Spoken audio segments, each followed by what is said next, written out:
Hello everyone, I'm meteorologist Charlie Ironmonger. Coming up for tomorrow, Tuesday, it's going to be a first alert weather day, specifically during the afternoon all the way through the overnight hours, at least until we get to midnight, possibly even into around maybe 2, 3 a.m. for those of you watching along the Outer Banks. Now, the main threat with this system is going to be winds. Now, we're anticipating strong, sustained winds as well as strong wind gusts that for inland areas could reach around 45 miles an hour, along the coast up to 65 miles an hour.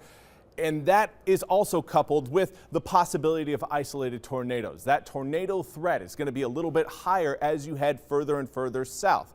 So for those of you watching south of Highway 264, you've got a pretty decent chance of experiencing an isolated tornado. That's something, again, we are going to be taking very seriously throughout the day tomorrow. So if you haven't done so already, please download the WITN weather app on your phone.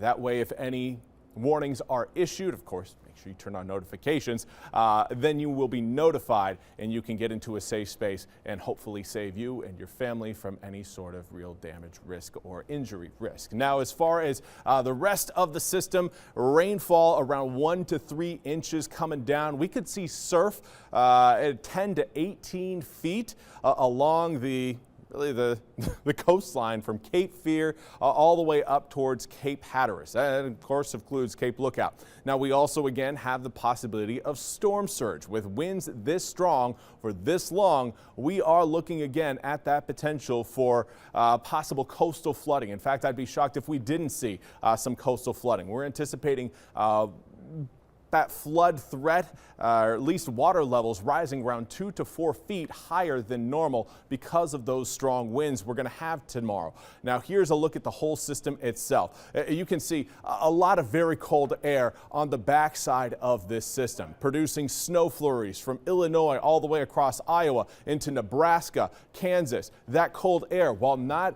producing any snow flurries for, well, at least kind of the southeastern corner of Oklahoma and Texas, that cold air is still very present, and that's creating a lot of lift potential on the other side of that cold front. This is the area that is warm, has a lot more moisture, and that's where we see the instability that will produce those stronger to possibly even severe storms that are set to roll through eastern North Carolina tomorrow afternoon through tomorrow evening. The good news is everything turns quiet as we head into Wednesday, so it's really just going to be a quick shot of really rough weather, but that quick shot unfortunately will extend about 12 hours of your Tuesday, most likely from around 2 p.m. To around 2 a.m. Could be around noon to 2 a.m. So again, maybe 12, 14 hours. But the point is, again, that it will be a fast-moving system in and out of the area. But as it does move in and out of the area, it can certainly lead to some very, very strong and damaging winds as well as tornado threats. So this is what we've got at tomorrow around noon. 25, 30 mile an hour sustained winds for inland areas. Along the coast, 26, 36 mile an hour sustained winds possible. It is going to get stronger, though, as we head into the afternoon. Again, I think peak time for a lot of the winds is going to be between 2 to around 8 p.m. After we get past 8, we'll really start to see those winds die down. Everything really calms down once we get past midnight, but even then, calm winds not a part of this forecast. By Wednesday morning, we are still looking at sustained winds in the 20 to 30 mile an hour range across most, if not all, of eastern North Carolina. Gusts are going to be even higher than that. Imagine gusts 10 miles an hour faster than the number you're seeing on your screen right now. That kind of wind for that duration of time will have an impact on coastal water levels. High tide tomorrow is going to be around 5:30 to 6 p.m. Jeanette's Pier, those of you watching along the northern Outer Banks, likely going to have the lowest threat of really coastal flooding. But once we get a little bit further south, really to the beaches that face south, those are the ones that are going to be faced with that higher risk of coastal flooding. I'm not saying that, again, we couldn't see coastal flooding along the northern Outer Banks. I just think the impact is going to be greater once you get south of Cape Hatteras, going down to Cape Lookout and down to Cape Fear. That's where I think we're going to be seeing the highest water level rise. And again, Cape Hatteras 529 high tide. That coincides with what will end up being around a 30 to 40 mile an hour sustained wind, with gusts coming in around 50, maybe even up to around 60, 65 miles an hour. That's going to be enough to, again, push that water level up quite a bit.